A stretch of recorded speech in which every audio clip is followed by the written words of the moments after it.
Hello বন্ধুরা, সাম্প্রতিক কিছু এমন ঘটনা শুরু হয়েছে যা দেখে নাসা নিজেই অবাক। উদাহরণস্বরূপ হাবেল স্পেস টেলিস্কোপের কথায় ধরুন। সম্প্রতি এই টেলিস্কোপ পৃথিবীর থেকে প্রায় 11 বিলিয়ন আলোকবর্ষ দূরে 6টি মৃত গ্যালাক্সির ধ্বংস অবশেষ খুঁজে পেয়েছে। দেখে মনে হচ্ছে যেন মহাবিশ্বের কোনো হিংস্র শিকারী তাদের সমস্ত শক্তিকে শুষে নিয়ে মৃত গ্যালাক্সিতে পরিণত করেছে। কিন্তু আপনি কি জানেন এটা কোনো অস্বাভাবিক কিছু নয়? আমাদের মিল্কি ওয়ে গ্যালাক্সিও ভবিষ্যতে অ্যান্ড্রোমেডা গ্যালাক্সির সাথে মিশে যাবে, যা আরও বড় একটি শিকারী গ্যালাক্সিতে পরিণত হবে। এছাড়াও বন্ধুরা, W22460526 গ্যালাক্সির কথাই ভাবুন। এটি একটি নয়, দুটি নয়, বরং 3টি গ্যালাক্সি একসাথে গ্রাস করতে দেখা গিয়েছিল। তাই এটা বলা ভুল হবে না যে এই বিশাল মহাবিশ্বে এমন ঘটনা খুবই স্বাভাবিক। অবশ্যই আমাদের গ্যালাক্সির সাথেও এখন একই ঘটনা ঘটছে। সম্প্রতি অনুমান অনুসারে আমাদের নিজস্ব মিল্কি ওয়ে গ্যালাক্সিকে কোনো অদৃশ্য বস্তু তার থেকে প্রতি ঘন্টায় প্রায় 2.2 মিলিয়ন কিলোমিটারের গতিতে টেনে নিয়ে যাচ্ছে। এবং সবথেকে অদ্ভুত বিষয় হলো, গণনার অনুসারে যে গতি হওয়া উচিত ছিল তার থেকেও এই গতি 1.8 লক্ষ কিলোমিটার বেশি আছে। হ্যাঁ, এটা অবশ্যই অদ্ভুত। আর এই অতিরিক্ত গতির পেছনে কারণ কি হতে পারে তা নিয়ে অনেক তত্ত্ব রয়েছে। উদাহরণস্বরূপ একটি তত্ত্ব হলো ডার্ক ফ্লো থিওরি।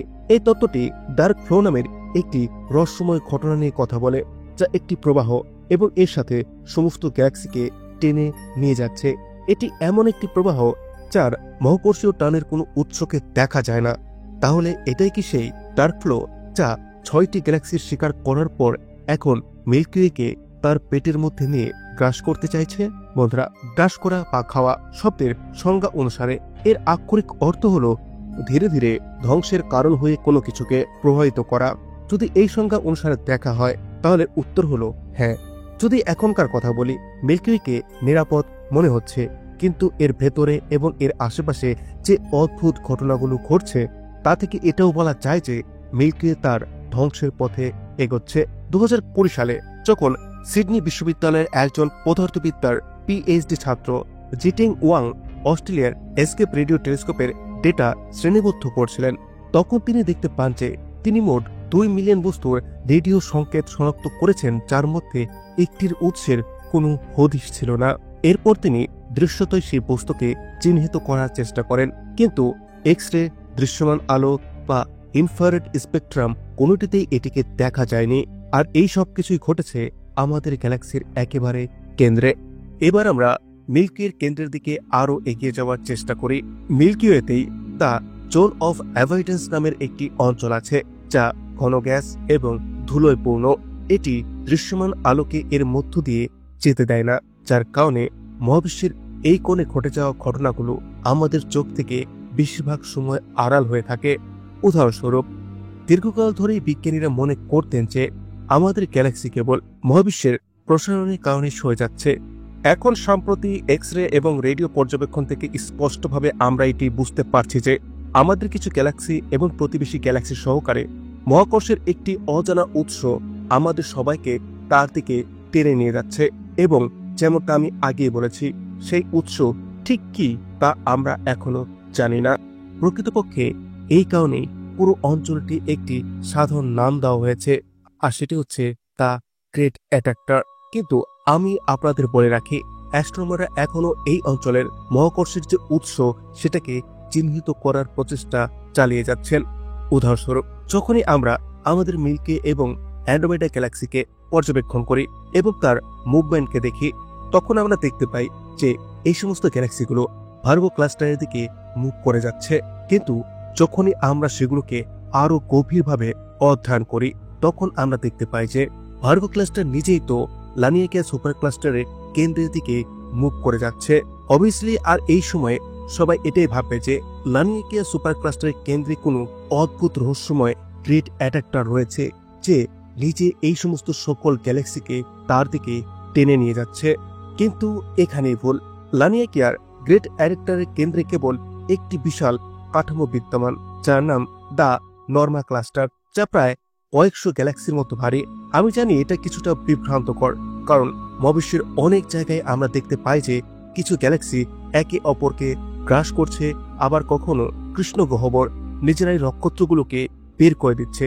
অর্থাৎ যদি মহাবিশ্বের আচরণ পর্যবেক্ষণ করা হয়, তাহলে এটি প্রতিটি দিকেই অদ্ভুত এবং অনন্য। আর এই পুরো মহাজাগতিক বিশৃঙ্খলার মধ্যে আমাদের মিল্কি ওয়ের সাথে যা ঘটছে তা কেবল এই অনেক অদ্ভুতের মধ্যে ছোট্ট একটি অংশ মাত্র। আসল আমরা আমাদের মূল ব্যাখ্যায় আবার ফিরে আসি।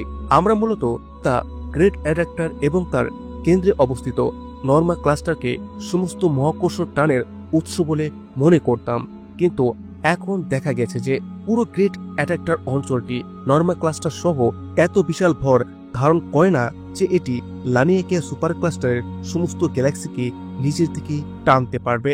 প্রকৃতপক্ষে এই টানা হেঁচড়ার খেলায় দ্য গ্রেট অ্যাডাক্টারের পেছন থেকে অন্য কেউ চাপ দিচ্ছে। আপনি কি জানেন সেটাকে? তাহলে এই ছবির দিকে তাকান। এটা হচ্ছে লোকাল গ্রুপ, লেখা আছে সেটাই হচ্ছে আমরা। লানিয়াকিয়া সুপার ক্লাস্টার লেখা আছে, এটা হচ্ছে আমাদের প্রতিবেশী গ্যালাক্সি। এই অবস্থানে আমাদের মনে হবে যেন সমস্ত গ্যালাক্সি দ্য গ্রেট অ্যাডাক্টারের দিকে এগিয়ে যাচ্ছে, কিন্তু আপনি যদি আরো মনোযোগ দিয়ে দেখেন তাহলে দেখতে পাবেন যে গ্যালাক্সির আসল প্রবাহ তার পেছনের দিকে যাচ্ছে, শেপলি সুপার ক্লাস্টারের দিকে। প্রকৃতপক্ষে এই গতির কারণে শেপলির বিপরীতে তৈরি হওয়া লো ডেন্সিটির ডাইপোল রিপেলার অঞ্চলও প্রমাণ করেছে হ্যাঁ, এই সমস্ত কিছু শেপলিরই কারসাজি। হ্যাঁ, সেই শেপলি যার ভেতরে গ্রেট অ্যাডাক্টারের নর্মা ক্লাস্টারের চেয়েও 10 গুণ বেশি ভর লুকিয়ে আছে। তার মানে কি এখানে সব শেষ হয়ে গেছে? উত্তর হলো না।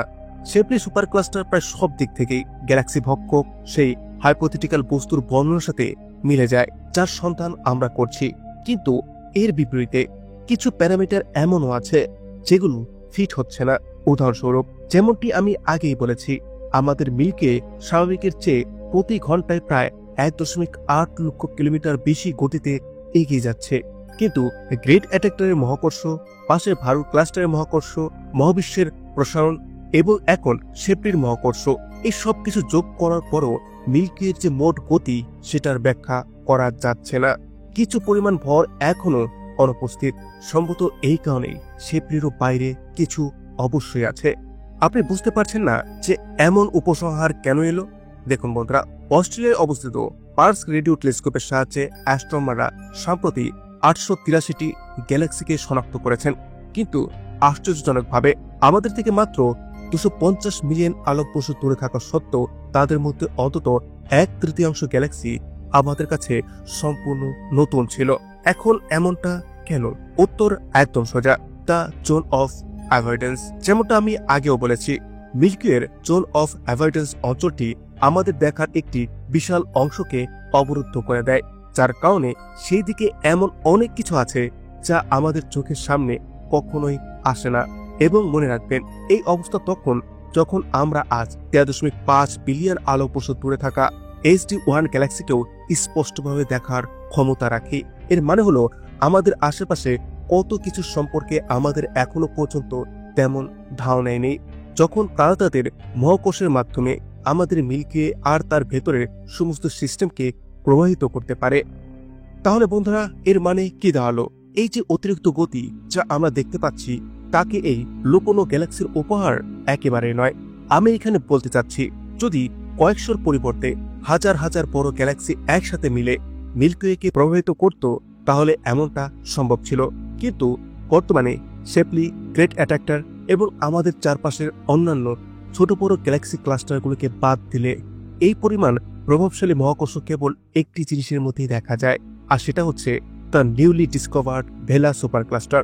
শেপলি সুপার ক্লাস্টার পৃথিবীর থেকে প্রায় 650 মিলিয়ন আলোকবর্ষ দূরে অবস্থিত, আর ভেলা সুপার ক্লাস্টার আরো দূরে, অর্থাৎ পৃথিবীর থেকে প্রায় 840 মিলিয়ন আলোকবর্ষ দূরে অবস্থিত। মজার বিষয় হলো, ভেলা সুপার ক্লাস্টারে এখনো পর্যন্ত যত গ্যালাক্সি শনাক্ত করা হয়েছে তাদের সম্মিলিত আনুমানিক ভরের উপর ভিত্তি করে এটি আমাদের লোকাল গ্রুপ বা সুনির্দিষ্টভাবে আমাদের মিল্কিওয়েকে অতিরিক্ত অন্তত 50 কিলোমিটার প্রতি সেকেন্ডের গতি দেয়।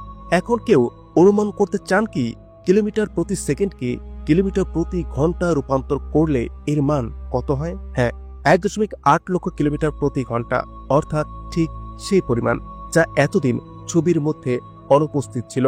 সংক্ষেপে বলতে গেলে, লানিয়াকিয়া থেকে গ্রেট অ্যাডাক্টার, গ্রেট অ্যাডাক্টার থেকে নর্মা এবং নর্মা থেকে শেপলি পর্যন্ত পৌঁছানোর পর গ্যালাক্সির প্রমাণ মুছে ফেলার চেষ্টা ভেলা সুপার ক্লাস্টার করেছে।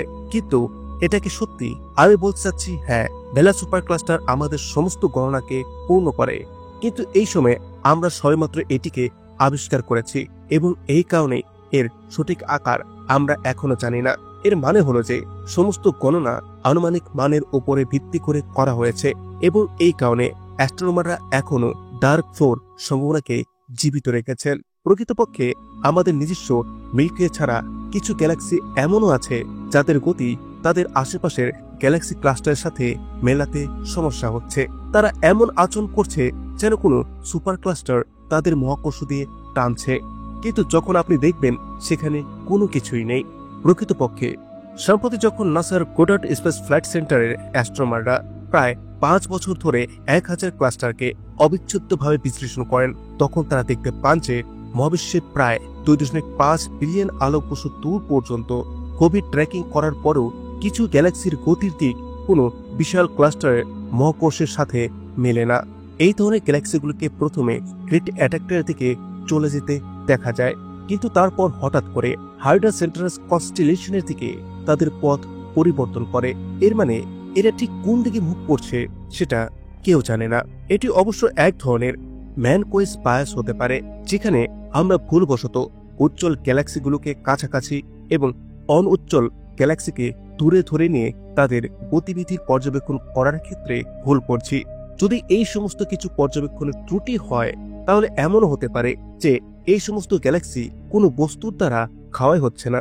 মানে আমি বলতে চাচ্ছি, সম্প্রতি একটি গবেষণা দেখা গিয়েছে যে সিফোর্ড গ্যালাক্সি, যার কেন্দ্রে অবস্থিত অতি বিশাল কৃষ্ণ গহ্বর, সক্রিয়ভাবে তাদের নিজেদেরই খাদ্য গ্রহণ করছে। তারা আসলে দ্রুত মারা যায় যখন তাদের SMBH খাওয়া দাওয়া ছেড়ে নিষ্ক্রিয় হয়ে যায়। কিন্তু এখন বন্ধুরা, আমরা যা কিছু আলোচনা করছি, যদি তা কেবল একটি ভ্রম হয়, এই বিষয়ে আপনার কি মতামত? আপনার চিন্তাভাবনা আমাকে অবশ্যই কমেন্টে লিখুন। আর যদি এই ভিডিও থেকে আপনি নতুন কিছু শিখে থাকেন, তাহলে অবশ্যই ভিডিওটিকে লাইক করুন। সেই সাথে এমন সব ইনফরমেটিভ ভিডিওর জন্য চ্যানেলটিকে সাবস্ক্রাইব করে বেল আইকনে ক্লিক করুন। Thanks for watching. Take care. Bye by.